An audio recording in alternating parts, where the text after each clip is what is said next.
Holy moly, that was really bad. Not bad for a first take of a video made on my phone. Welcome, bad. everybody. Pretty good. Well, it'll get better, I promise. That was a first take. I hope we don't get a strike on our YouTube account for that song. That is supposed to be a trademark-free, royalty-free song, but we will find out. What do you think? You like the little logo? I What do you do. think? How you like that? Very It cool. All looks right. good.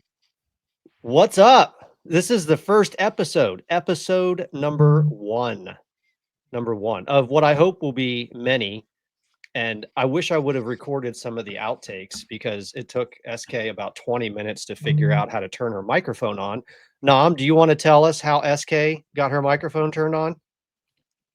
She found the mute button.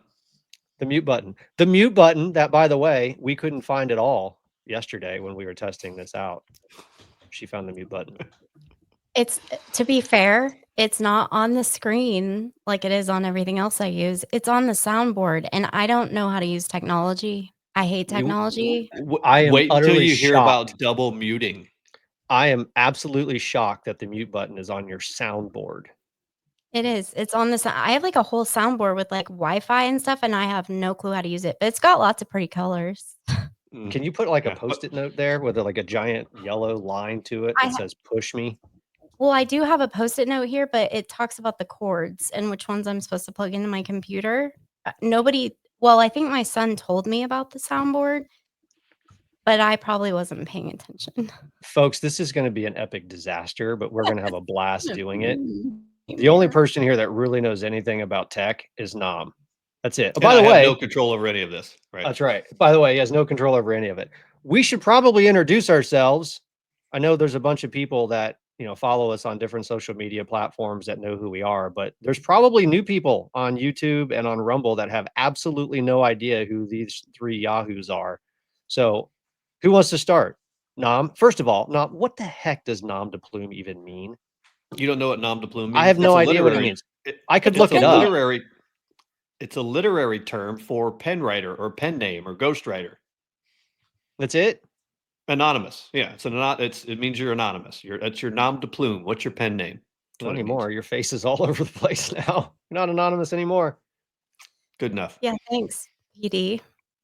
Yeah. All right. So NomDePlume _1.0 and _2.0 over on TikTok, and just branched out today into Instagram. I broke all of my rules because Meta kept kicking me off for this reason right here. See where it says "come and make me"? Meta did not like that at all, as you can imagine, back in 2020. But I'm back today because I'm not sure that TikTok's going to survive much longer. We will see. Nope. I totally agree with you. How's it going over there? You've been alive on Instagram for a day, I think. Not even like 6 hours. I don't know. I have like 10 followers. I got one video with 500 views. That was fun. I think the second or third video I put on Instagram had like 1.6 million views on it. And my account went from 0 to, I think, close to 60,000 followers in less than 60 days. So you can grow super fast on that platform. You just got to post consistently. So just about everything I put on TikTok, I take over to Instagram because it seems like it might be a slightly different audience for the most part. But you're going to definitely run into Blutok. Blutok is going to show up on Instagram in ways they don't show up on TikTok. See, now that's to be interesting because I never see Blutok on TikTok. I never encounter them at all. Every once in a while, I'll see but some of the creators that we work with on all this, it's like all that exists on their For You page. That's not what's on mine. I see a lot of golf, see a lot of football.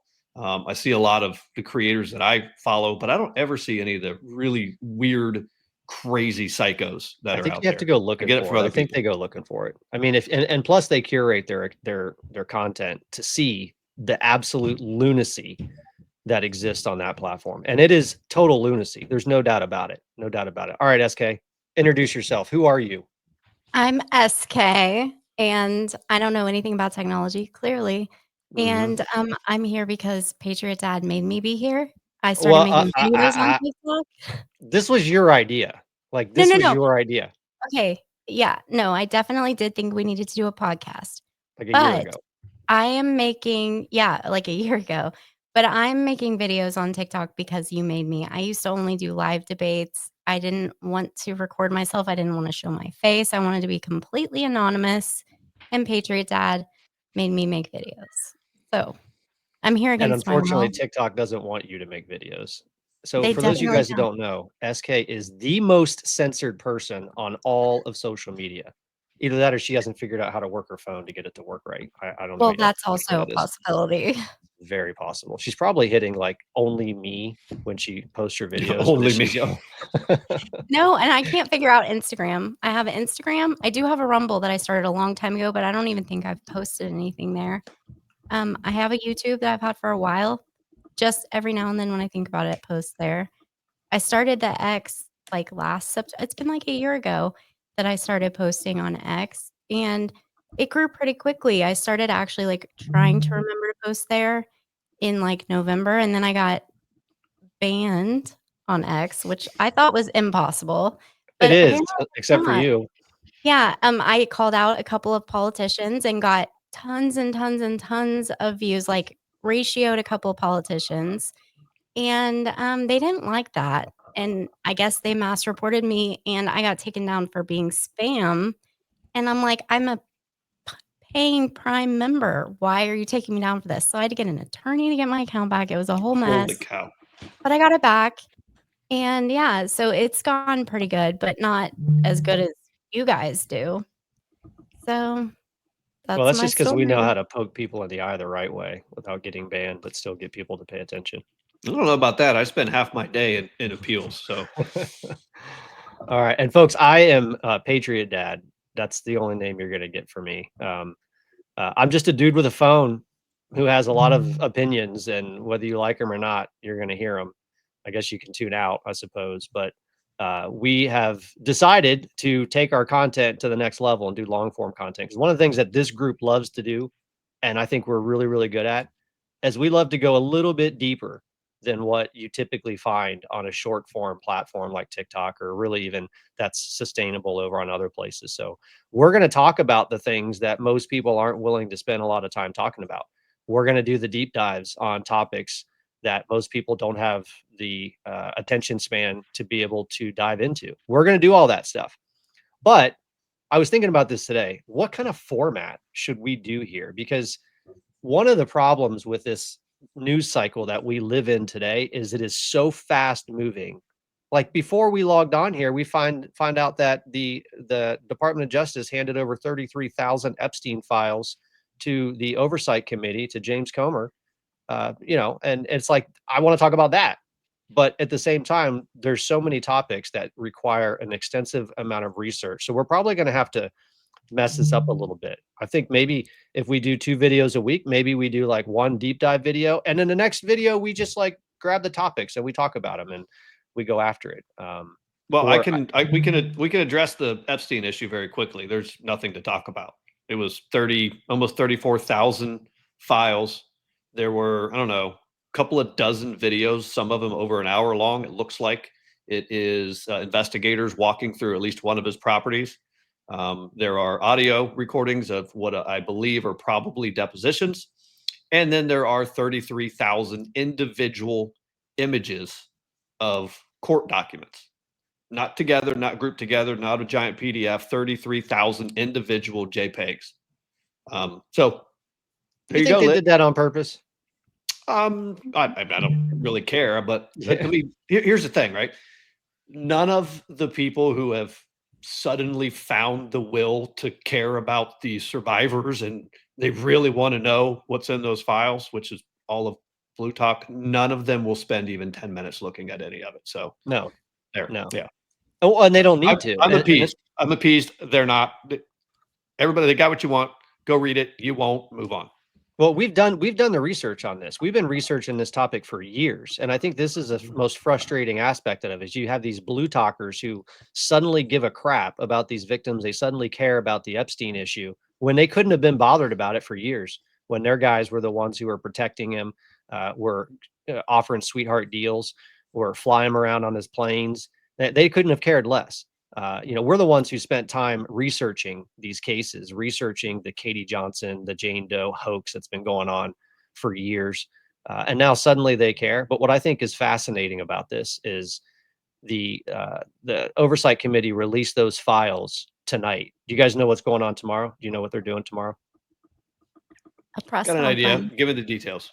Aren't they having a press conference with victims? Yeah. So there's supposed to be 10 of Epstein's victims are given a press conference put together by Ro Khanna, a Democrat, and Tom Massey, a Republican, who, are trying to, whatever they're trying to do. It seems like a giant political stunt to me, but they're bringing 10 Epstein victims to speak to the American people. And I'm also hearing that there's going to be 100, possibly 100 other victims in the audience as well.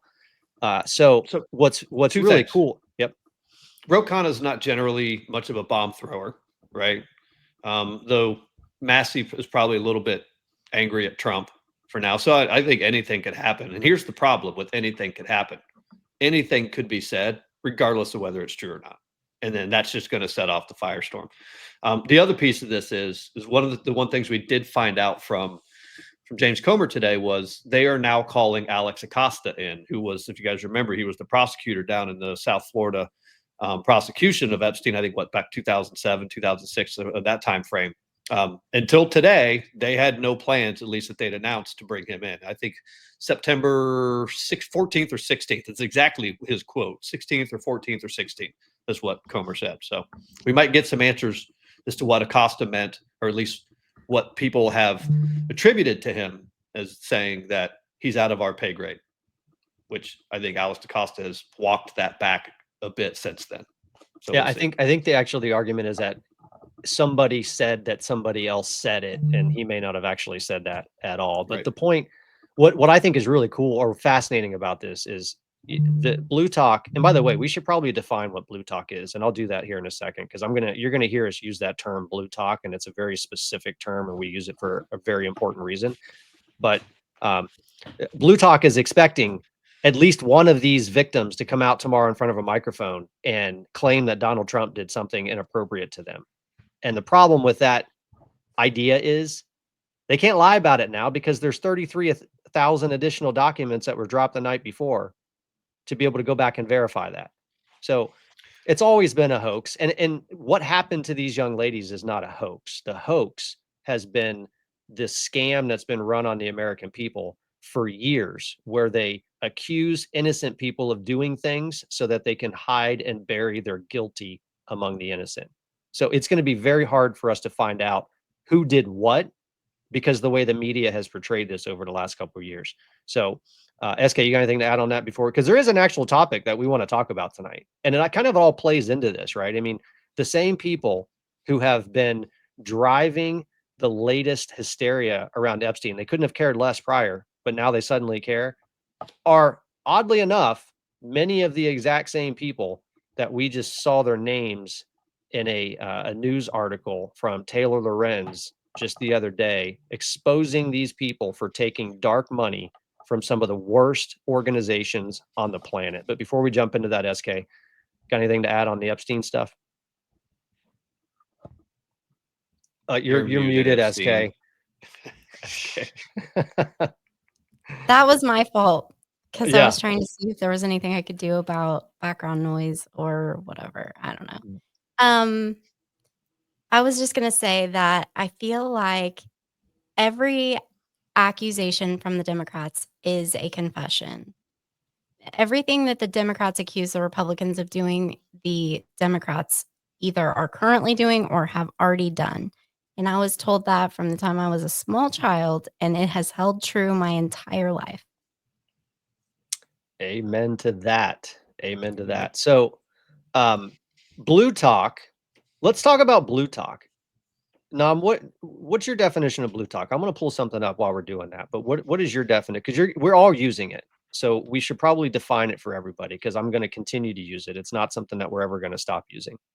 Sure. I mean, obviously, the inference there is they're Democrats, they're leftists for blue, but they live in an alternate reality where, they've got an entirely, completely different set of facts than what exists in our reality, in the real reality.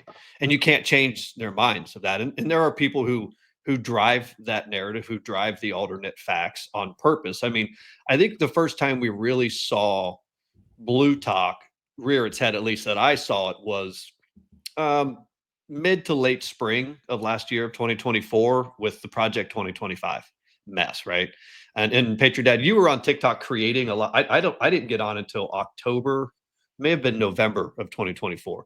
And so you were creating through all of that, through all of the Project 2025. And I think you're one of the most instrumental in debunking and explaining exactly what that was. It wasn't Project 2025 that they were talking about. It was Mark Elias and that whole crew, the same people that wrote the People's Guide to Project 2025, which was a completely bastardized version of the Heritage Foundation's Project 2025. And we know that. So that's sort of the first time I saw where this entirely separate set of facts exists over on that side of the platform. And we make fun of them. Listen, you can have difference of opinions of facts, and you can, we can disagree on what the facts are, but that's not what exists over there. I mean, there are people that were like playing with pendulums, and they were like, doing tarot card readings and Ouija boards of the exact date that President Trump was going to die. And the day that he was going to be arrested, they were doing it this week. I know. So that's Blutok. They're just a bunch of freaking psychos, and it gets worse every day. The good news is they've picked a uniform. Now, they've always kind of had different uniforms, but now they've picked a uniform because they love being led around by the nose. I mean, we know, what that means, but now they actually have an implemented device and a uniform item to be led around by their nose, and it's the septum ring. And I think there's about a 99.9% success rate in the septum theory, though there are few who don't fit that mold. Anyway, that's what I actually saw a video on X today of a conservative, a Trump supporter that was taking her septum ring out of her nose in absolute horror at some of the insanity she's seeing from other septum ring Blutokers. So I'm going to show this video real quick. Let's see if I can get this to come up here. You heard me talk about my fear that many on the American left are living through what is probably the greatest mental health crisis in world history. And for a long time, I've been trying to come up with a term to help define what that mental health crisis looks like. So I came up with a term, Blutok. And for a while, Blutok really was just a pejorative. It was just kind of a joking label that I could use to slap on a group of people that really don't make a lot of sense. But the more I think about it, I actually think Blutok is real. I think Blutok is actually an alternate universe, an alternate reality, where a shrinking and yet increasingly aggressive group of people still find themselves. So by now I know that you've caught on to the reality that American politics has split into two colliding worlds.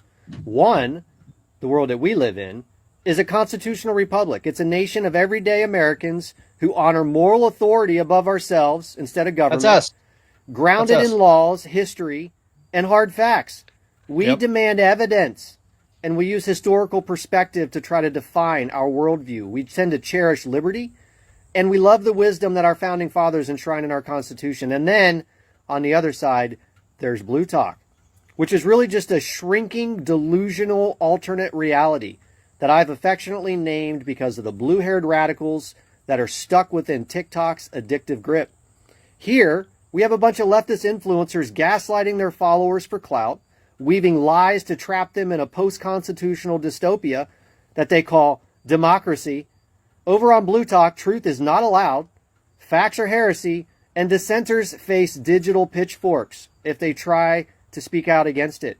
It's really just a fascist fever dream, where algorithms police speech, equity justifies theft, justice masks vengeance, and influencers are really just like propaganda warlords who are fueling rage and division by isolating their flocks in a hate-filled echo chamber, entirely blind to the history's warnings of the tyranny that they design for their people. So understand that when you hear me talk about Blutok, I'm not just joking anymore.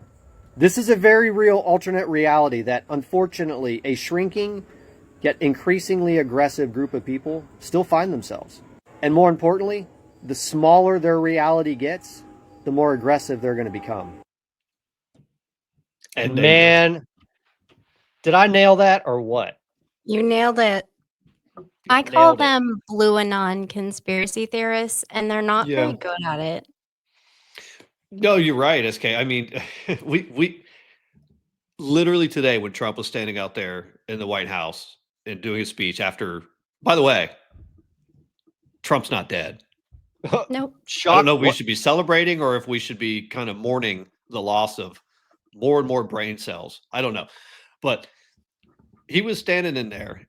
And as he was standing there talking, and he was up there for 40, 50 minutes, just riffing on any subject they asked him about. Can you imagine Kamala Harris doing that? Could you imagine Kamala Harris being forced to do that? She couldn't. Regardless. She can't talk for more than a couple minutes because the lady is always drunk. I mean, she is sauced 23 out of 24 hours a day. So as President Trump is standing there talking, Blutok and Blue Anon are saying that's another person in a mask. So you're right. It is Blue Anon. So you guys know the reference, right? QAnon, Q, all that stuff. What they don't realize on Blutok is every single thing that went on in the QAnon conspiracy, through the 2020 election, all the steps and even the dates that were supposed to play out where the military is going to arrest Trump and they have to certify the election for the crime to be complete. That was all QAnon stuff. That's why we call them Blue Anon. It just got replayed for them. Yeah. Although, I mean, because there is an audience out there of people, and I am one of those people who followed QAnon not QAnon, because those are two different things, and then you have the Anons, and I followed it for a long time from the background because I thought it was incredibly interesting. And I'm telling you right now, there are some very funky things happening right now, things that people thought were happening years ago, but suddenly deltas are starting. But anyway, we'll talk about that. That'll be maybe another video another day. Did you see what Trump? Yeah, we'll probably never do an episode about that. We'll probably never do an episode about that. Did you see what Trump posted on True Social 2 days ago, though? I'll see if I can find it while we're talking about this. But SK, were you getting ready to say something? You look like you were getting ready to jump in and say something about Blue Anon. No, I don't know as much about Q. I didn't really follow it, mainly because I didn't really understand it. But I do know that the QAnon people are much better with conspiracy theories than the Democrats. That's weird because they all keep coming true over and over and over. I think what you meant to say, SK, is we're just actually better at identifying actual conspiracies, not theories, actual conspiracies. That's true. And I was going to ask, who do you think Q is? Do you think it's somebody from the intelligence community? I think it's multiple people. If it is real, it is multiple people from the intelligence community. I think we know who Q plus is, though. Yeah, we'll move on. All right. I would like to move on, please. Thank you. Fair enough. Nope.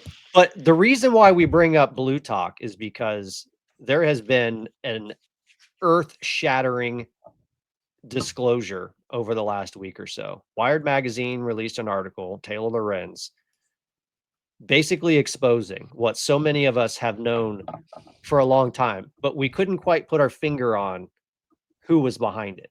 So we have been talking about within this group and on social media, and in particular on TikTok, about color revolution taking place in the United States.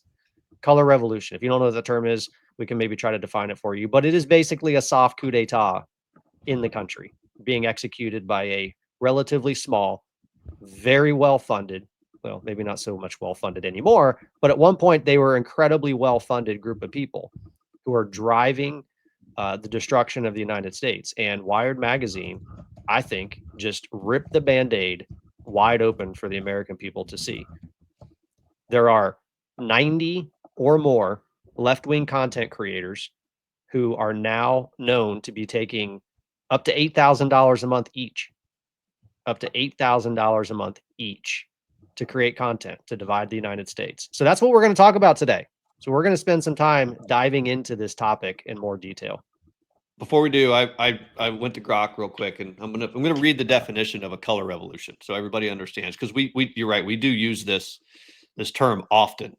A color revolution refers to a series of nonviolent or semi-violent political movements, often characterized by mass protests, civil disobedience, and grassroots campaigns, aimed at overthrowing an existing government or regime, typically in post-Soviet or authoritarian states.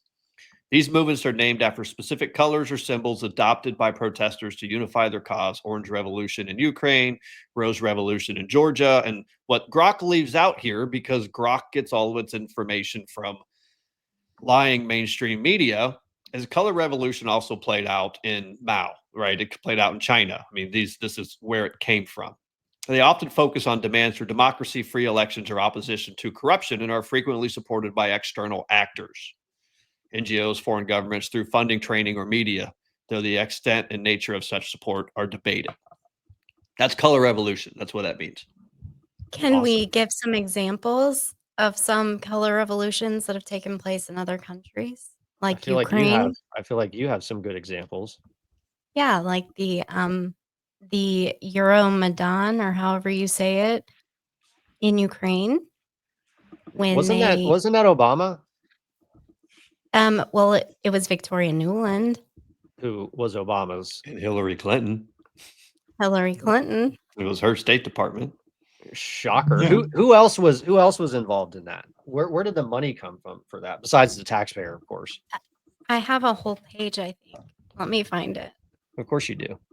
But the thing that we want to spend some time talking about on this whole Wired magazine is the exposure that an organization called the 1630 Fund is now known to have been, or is financing these content creators. Many of the content creators, by the way, I think they named 10 of them in the article. Aaron Parnas, a bunch of other people that are, on different platforms who are taking money to create content to divide the country.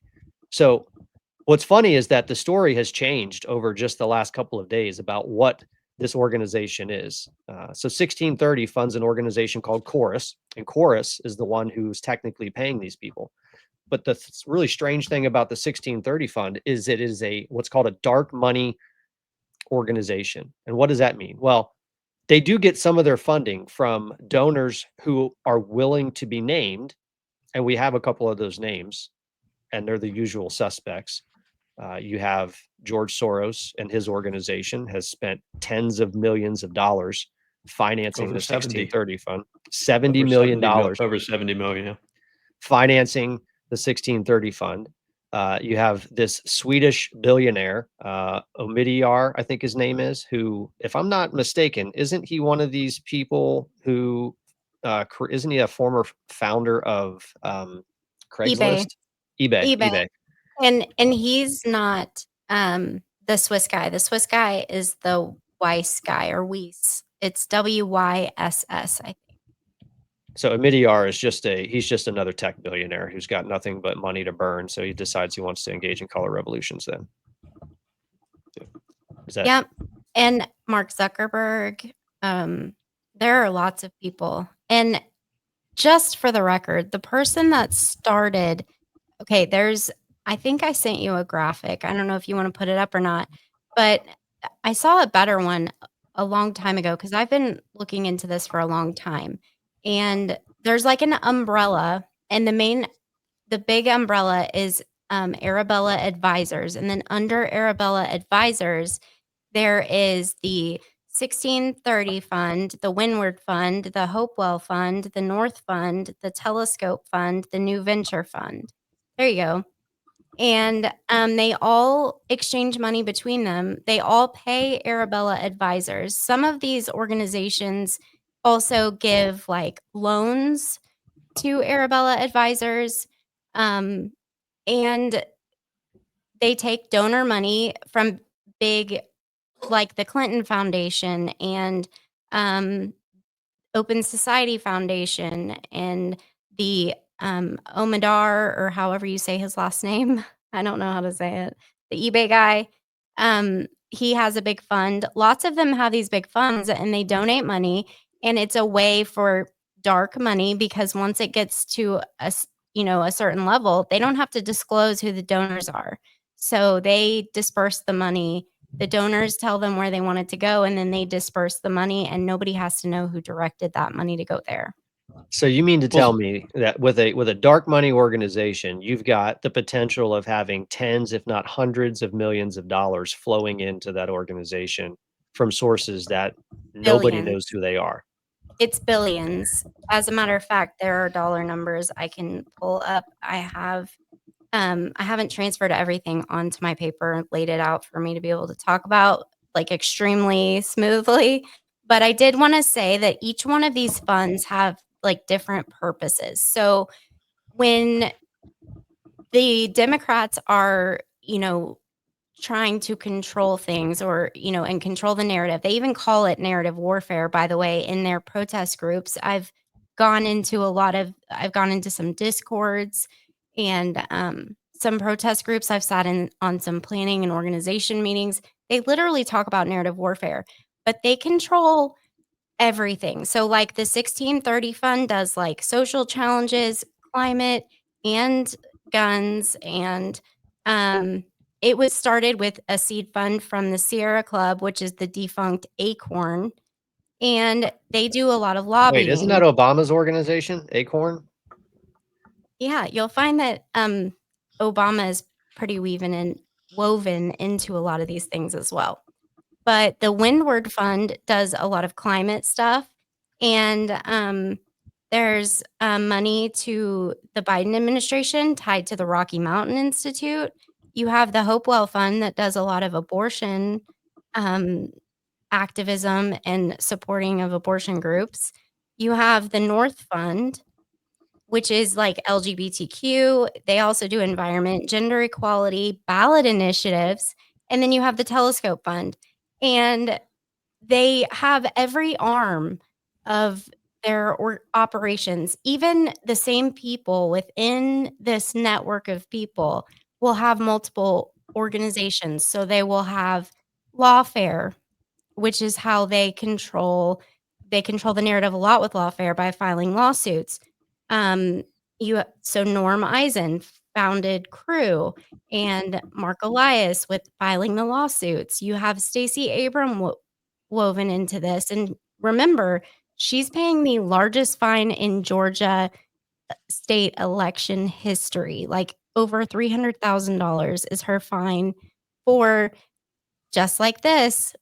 And again, with the climate, it's all one big money laundering scheme. They donate to PACs. They're not supposed to, but they do. And all of this, it's traceable to a degree. It's not completely traceable. That's why they call it dark money, but it is traceable to a degree. So Stacey Abrams is really interesting. You said she's paying the largest political fine in Georgia state history. Wasn't she also the CEO or the head of an NGO that the Biden administration tried to funnel? What was the number, like $15 billion or $2 billion It was off $2 to her billion. at the last minute? Yeah. And nobody knew where it was actually good. They have like $60 in their bank account for their 501c4.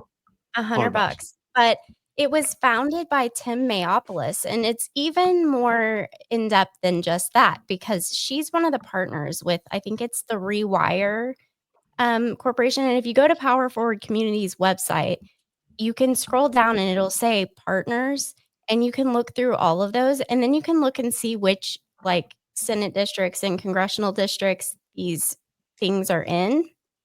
And when you get down to it, that Power Forward Communities, that money that was left for them at Citibank, there's actually like, I think about 25 billion that's been traced through grants and things like that. And a lot of them are going to areas that are definitely blue areas. They're going to people like Maxine Waters' district, Stacey Abrams, Jasmine Crockett, Schiff, all these people.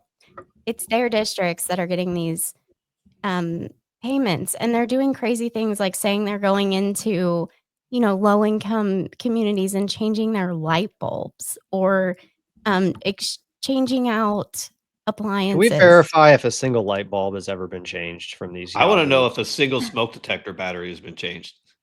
Listen, Not one. based on being on TikTok live, there are a lot of those chirping alarms. I don't know how people live like that. I'm like, dude, go get a battery. So we've got a scenario where you literally have billions, and I think I looked this up the other day. I think Arabella Financial, the shell company, over the last 20 years has taken in almost $8 billion. It's more than that. Oh, of course it is. Let me look. That is a ungodly amount of money. To do what? To change light bulbs. to Well, divide countries.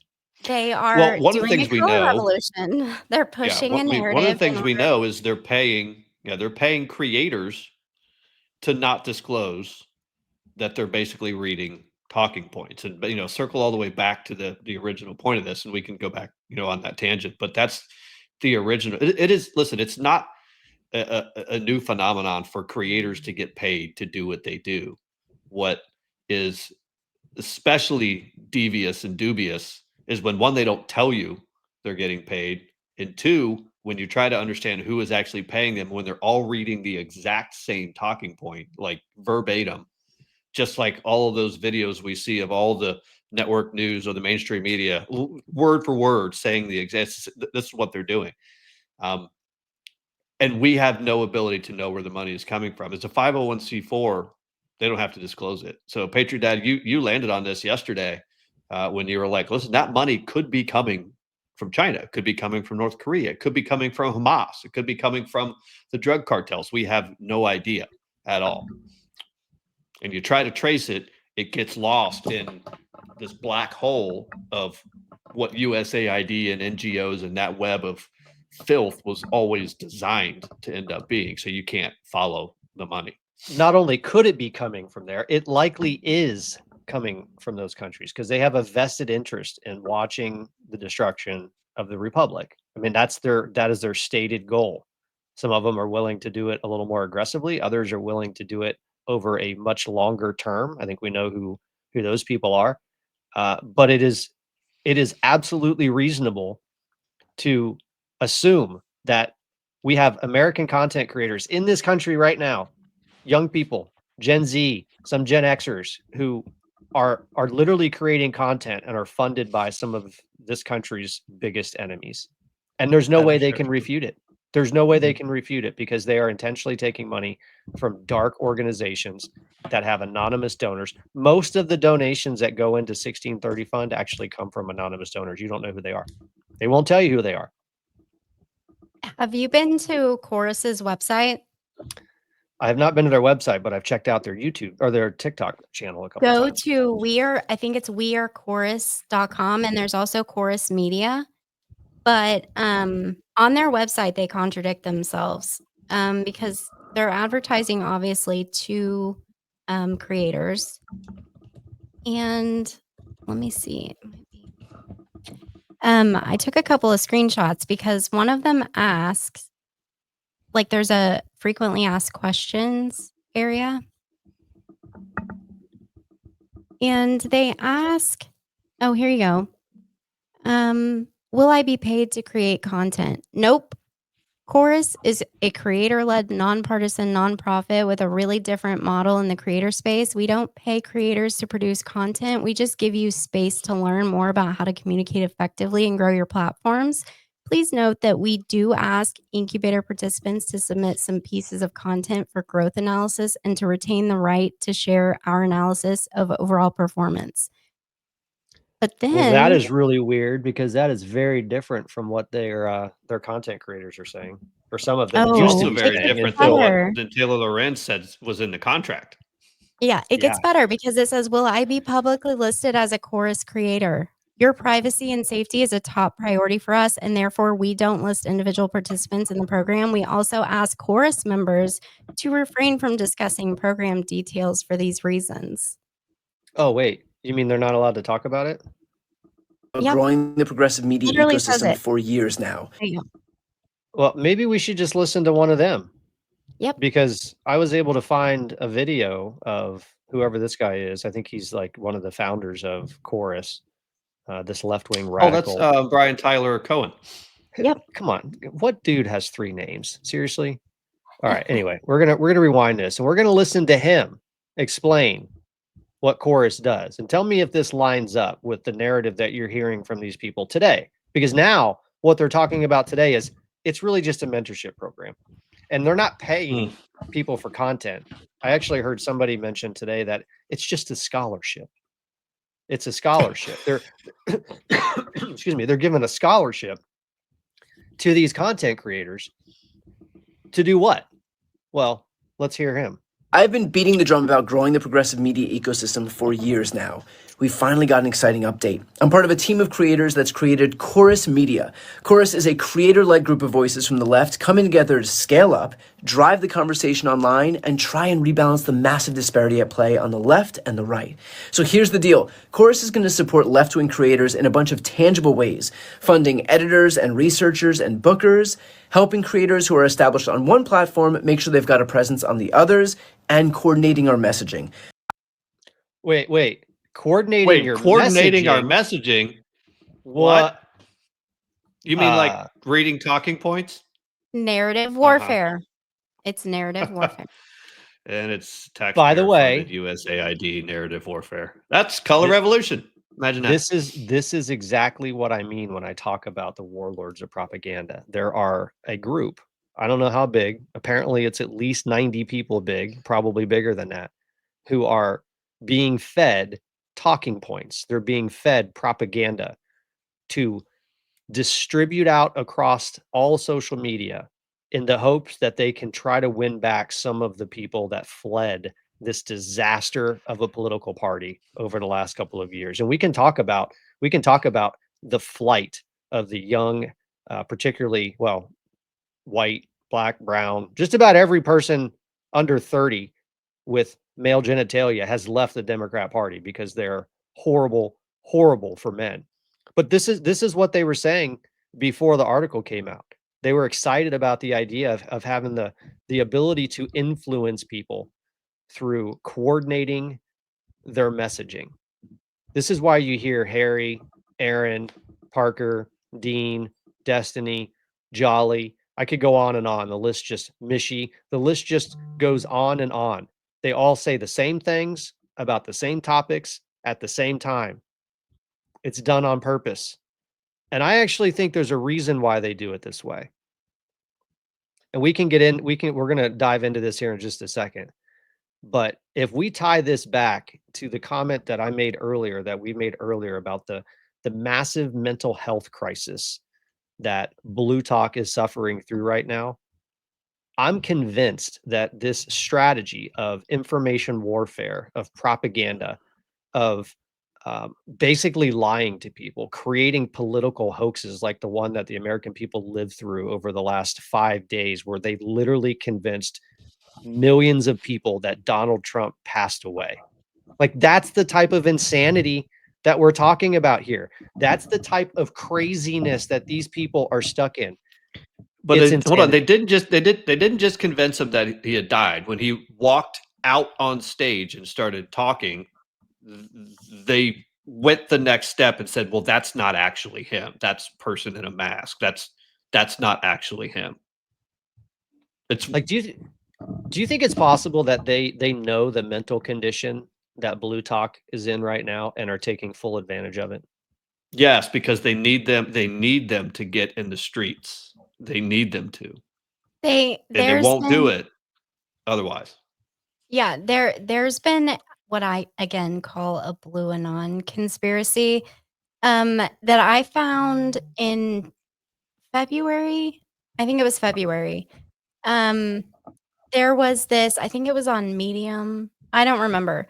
But they put out this whole like multiple part series, and they were talking about how in Project 2025, it's in Project 2025, guys. Hold on, which version? Project 2025 or Ron Klain and Mark Elias's People's There you Guide go. All the same network, Ron Klain, Mark Elias, which is where I was a second ago. Let me say this really quick.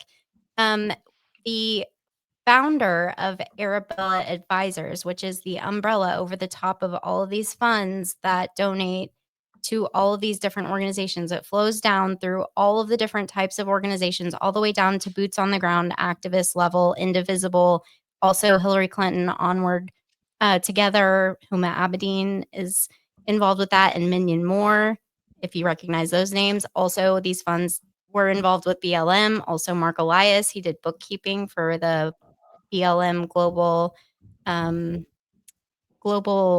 something foundation. Wait a minute. Is that the organization where they basically embezzled like tens of millions of dollars away from it, and people bought houses and cars and all that stuff? It's one of them. He was the bookkeeper.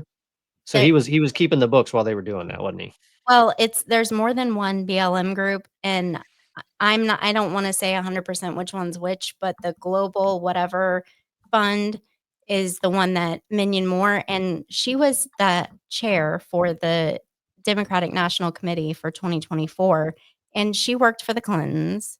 Huma Abedin also, and they both are involved with Onward Together. Hillary Clinton was just sending out emails to people trying to raise money for Onward Together through Act Blue, which takes some testicular fortitude, if you ask me. But here we are.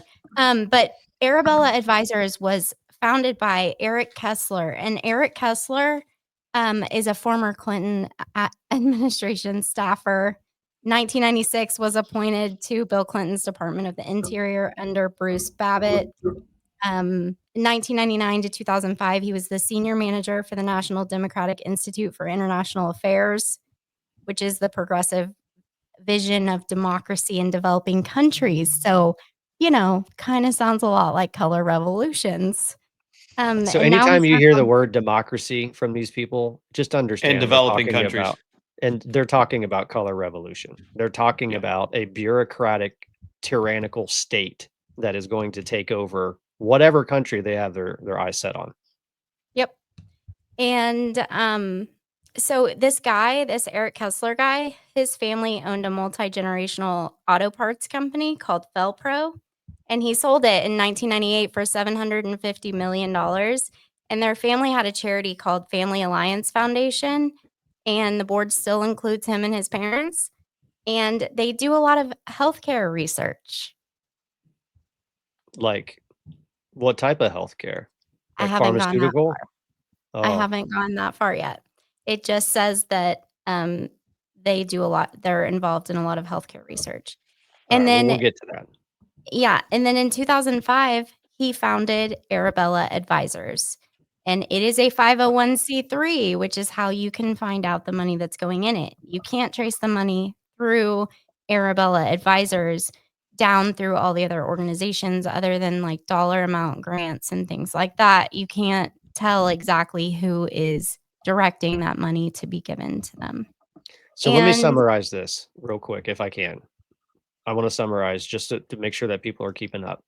So we have a Wired magazine article comes out exposing 90 content creators from taking money from an organization called Chorus, which is funded exclusively from a dark money group called the 1630 Fund, which takes $70 million or more from George Soros, tens of millions of dollars from other radical left-wing billionaires that we know of, hundreds of millions of dollars from anonymous sources, including an organization called Arabella, which I think arguably we can say is probably one of the biggest funders for color revolutions around the world.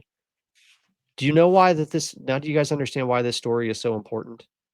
It's not And just a there's- matter of content creators getting paid. It's who they're getting paid by and why they're getting paid. Well, They they're are- the mouthpiece. They're the mouthpieces.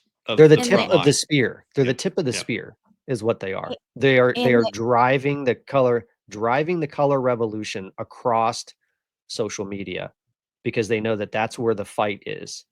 That's where politics exists on social media today. That's where it's at. And they are trying to disrupt the entire process, funded from organizations that are well known to drive color revolutions in foreign countries, and now they're doing it in this country. Yep. And there's USAID money involved as well. Traceable. Of course there is. But course there just so everyone's aware, the 1630 fund alone, just in 2020, their expenditures were $410 million. That's just one of the many funds under Arabella Advisors. Remember the umbrella. It goes through Arabella Advisors first, out to these groups, and these groups also pay back to Arabella Advisors.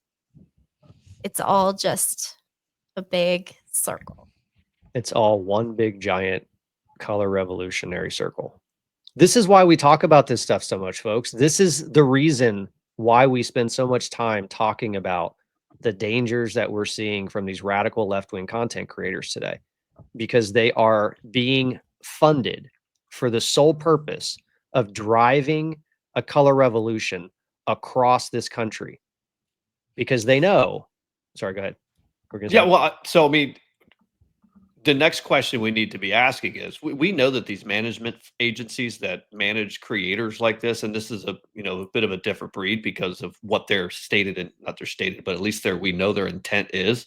What sort of unfair advantage are they given on platforms like TikTok? How many times have we said it certainly feels like anytime any one of us tries to go after one of their protected accounts like Good Trouble and all those guys, we're the ones who get whacked for it. So obviously, a lot of the censors, a lot of the folks that were doing the censoring over at Twitter, we know a lot of them are over in the moderation groups at TikTok now. So we know what their political alignment is. But how much more influence does this massive amount of money driving a color revolution coming down through these organizations into TikTok help and influence TikTok's decisions on the business practices against creators like us versus creators like them?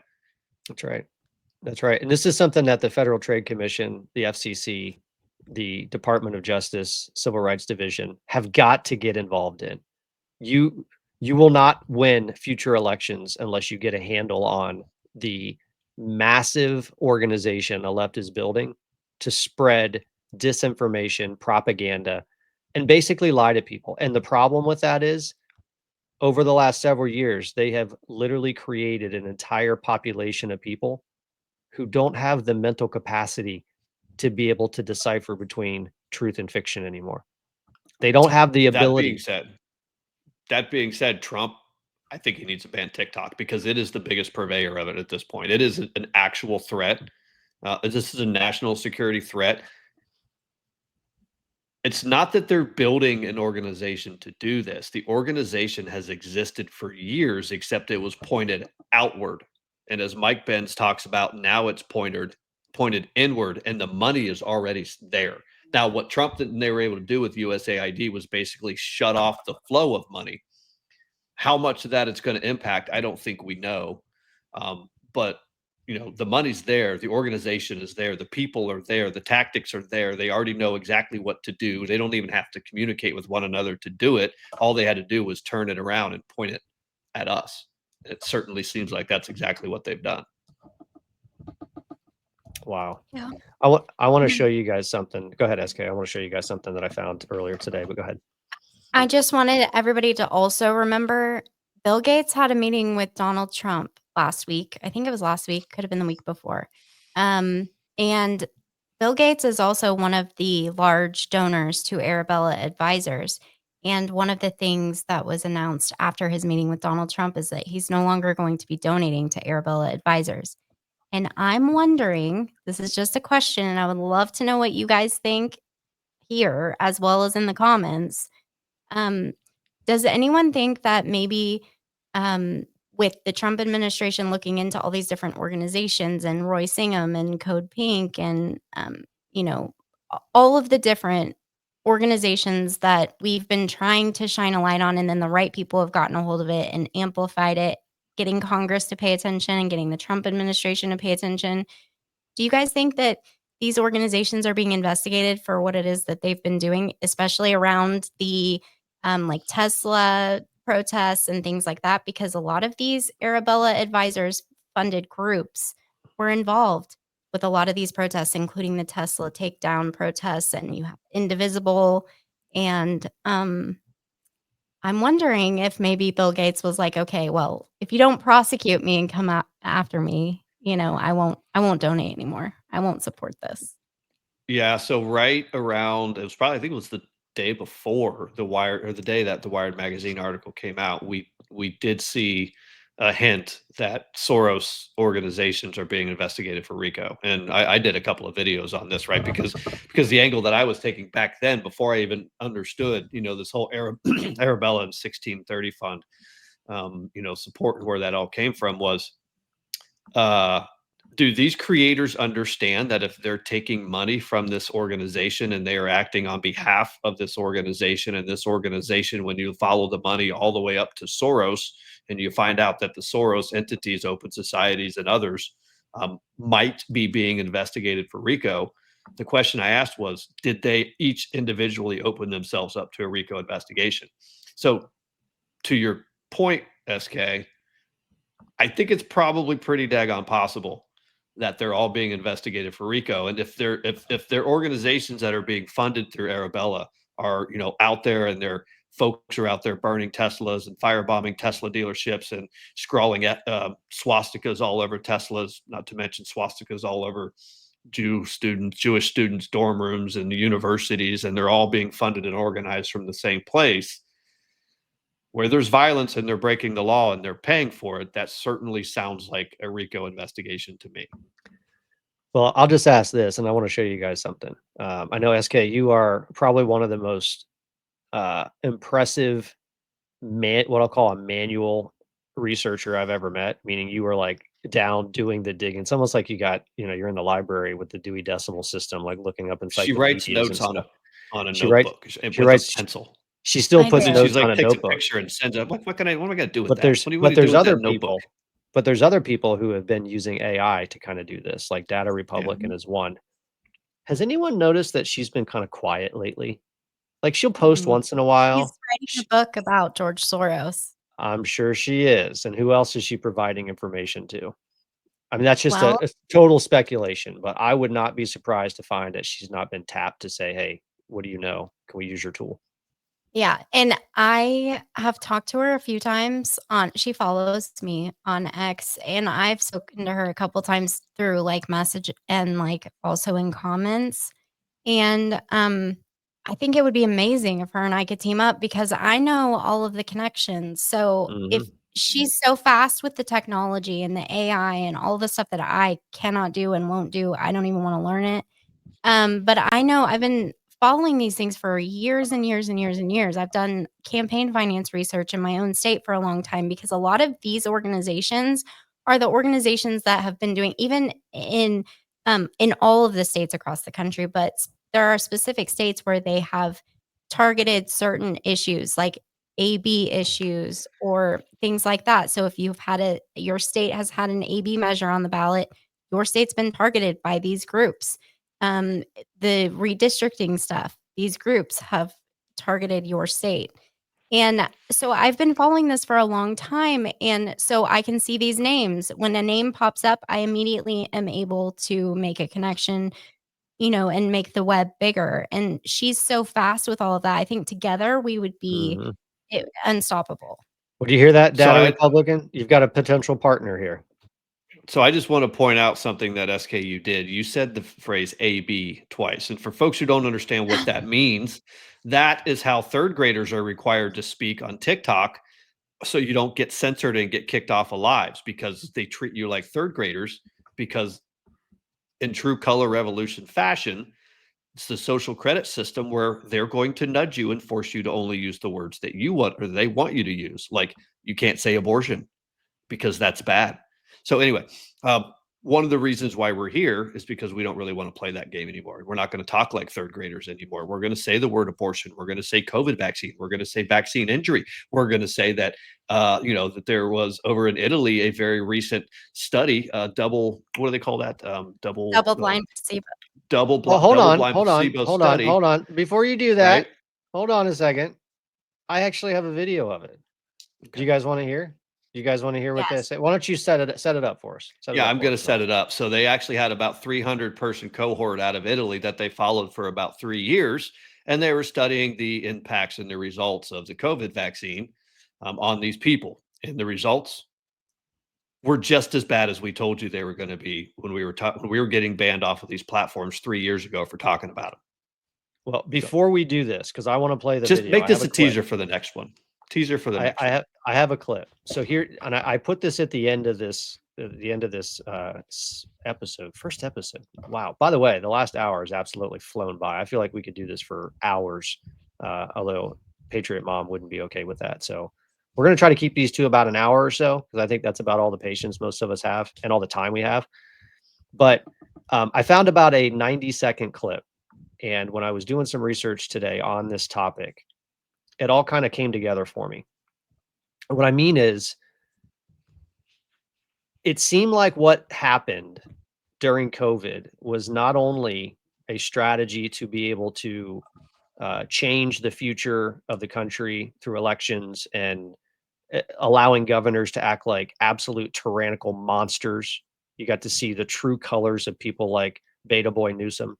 By the way, that's his name, and that's what we're going to call him. His name is Beta Boy Newsom, and he's got nothing but a bunch of betas in his brigade running the Newsom press office TikTok or X account. Beta Boy Newsom is his name, and that's what we're going to call him, and that's what everyone should be calling him from now on, Beta Boy, because he's a beta. Have you seen the way he sits? He sits like a girl. Who sits like that? No cojones. I do. I'm sitting with my legs crossed right You're now. a girl. You're a girl. You're a girl. He sits like a girl. And did you see the video of him literally falling over his feet when he got crossed over by a 7-year-old? Like, Yes. This dude's a beta. Anyway, I digress. But I have a feeling that there was a lot more to COVID than just an election. If you're going to run a color revolution in a country, you have to have people dumb enough to accept it. Like, people have to be willing somehow to believe the complete and total bullcrap that they're being sold. And that's what it is. Blutok is being sold a bunch of crap. It is crap. It doesn't take a third grade brain to be able to listen to these Blutok propagandists lie to you and realize that you guys are full of crap. I mean, seriously, Donald Trump died over the weekend? Like, that's what you wanted people to believe? Like, you seriously wanted people to believe that Donald Trump died over the weekend? And it wasn't the biggest story on every actual news network on the planet. Like, it was so big that they had to ask him about it at a press conference. Like, they literally asked him, Ducey asked him that question today. Hey, did you know that you died over the weekend? And he's like, what? No, I didn't die. But I got to be honest with you. I know you want to play a video, but I'm a little upset at Caroline Leavitt because she obviously knew this was happening, that she didn't have the president go out there and be like, I'm obviously not dead, as the first thing he said. But Yeah. I'm a little upset that she didn't do that. And that's she gets a Look, a you ding know on that. She darn shouldn't do well that they set that entire press conference up today just to drag and troll these people beyond belief. I mean, not only did they do that, but they waited 50 minutes for him to come out. And you want to talk about absolute chaos on Blutok today. These people thought for 50 minutes that everything that they'd been believing was true.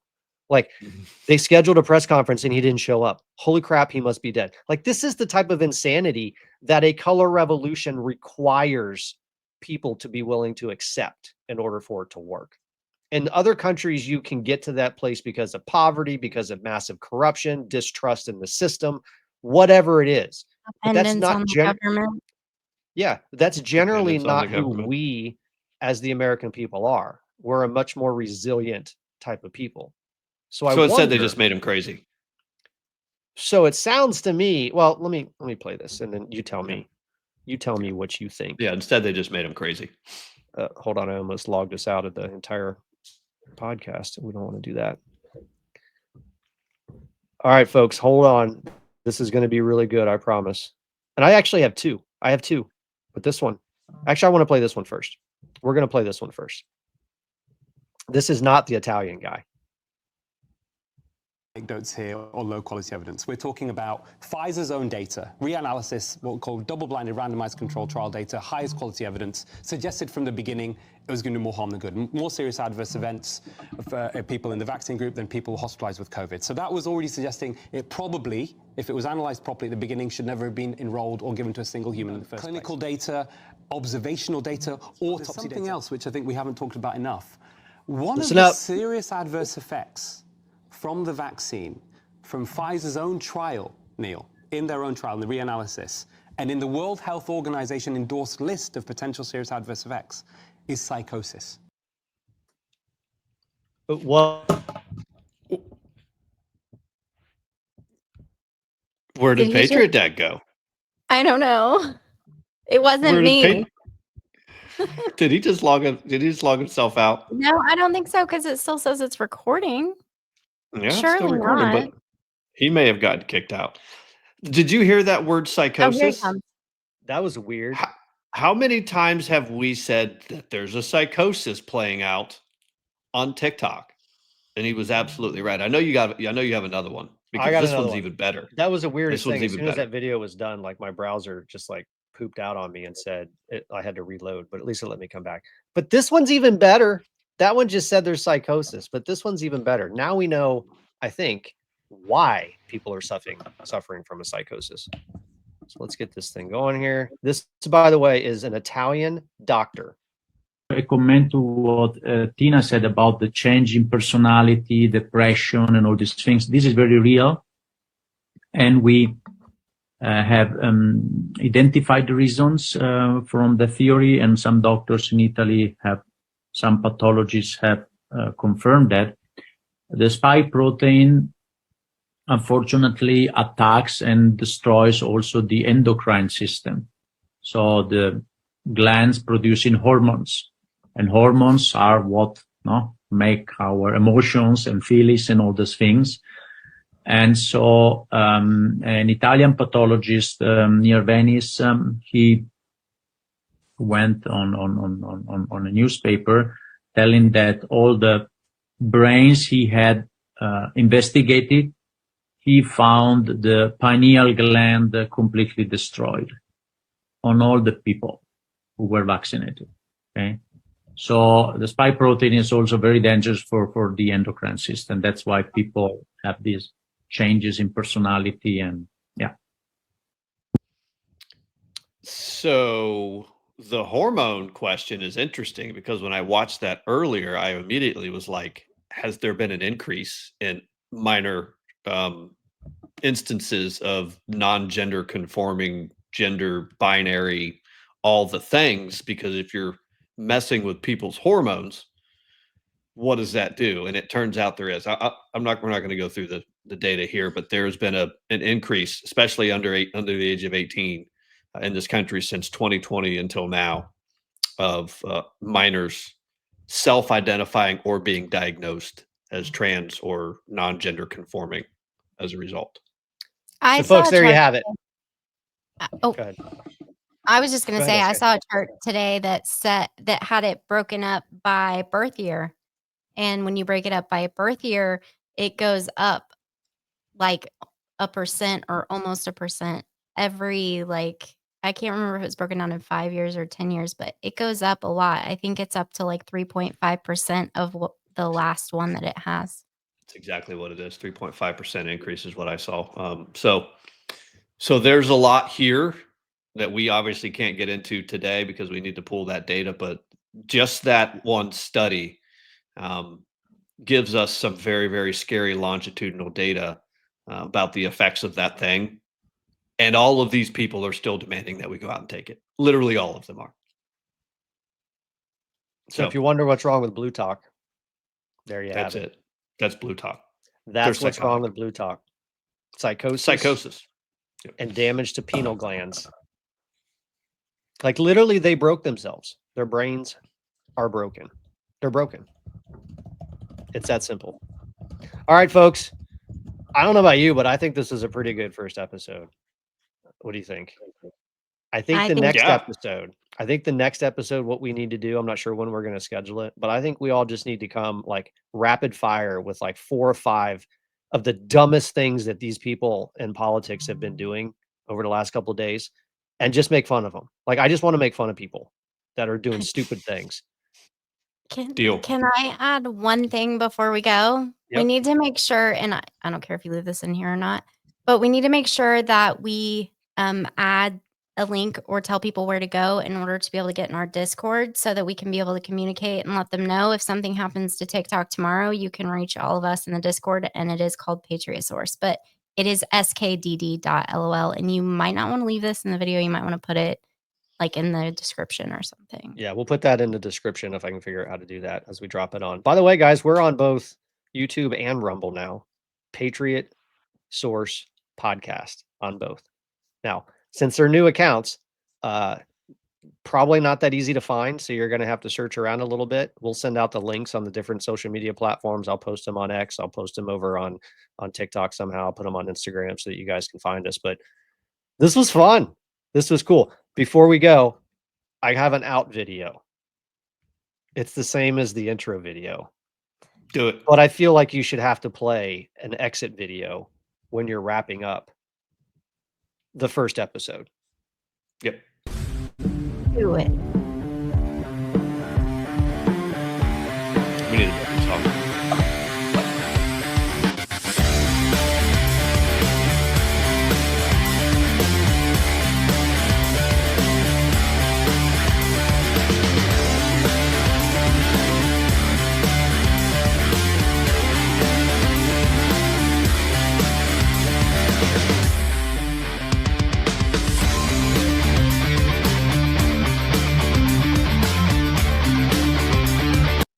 All right, that was really bad. We'll get a new one. But for the first episode, that was You're still pretty cool. recording, by the way. Yes. Yeah, I know. But that was great. Okay. Later, y'all. Bye.